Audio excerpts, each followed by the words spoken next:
Meghan Markle et le prince Harry ne semblent plus avoir de secret l'un pour l'autre tellement les parents d'Archie, 3 ans, et Lilibet, 1 an, se respectent, s'aiment et s'admirent.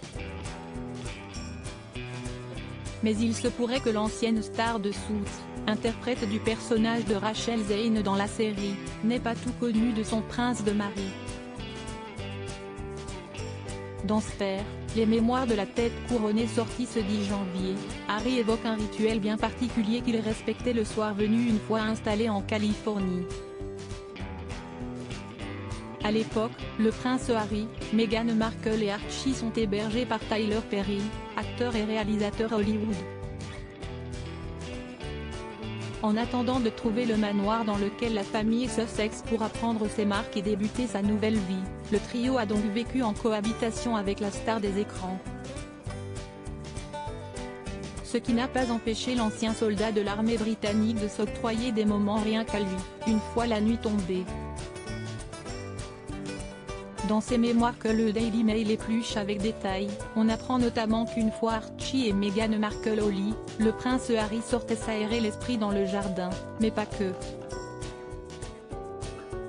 Tard dans la nuit, une fois tout le monde endormi, je faisais un tour de la maison pour vérifier que les portes et les fenêtres étaient bien verrouillées. Puis je m'asseyais sur la petite terrasse face au jardin et je me roulais un joint. J'écoutais le chant des grenouilles dans la nuit, écrit-il dans les pages de son livre. Si la consommation de cannabis n'est pas autorisée partout dans le monde, elle l'est, à but récréatif, en Californie depuis 2016. Si est-il donc dans la légalité la plus totale que le prince Harry se réservait cette parenthèse. Une période stressante à l'époque. Personne ne sait que Meghan Markle et le prince Harry ont quitté leur manoir du Canada pour élire domicile en Californie. Et si est une vie paisible, bercée par le calme du confinement, que les Sussex vivent pleinement à ce moment-là.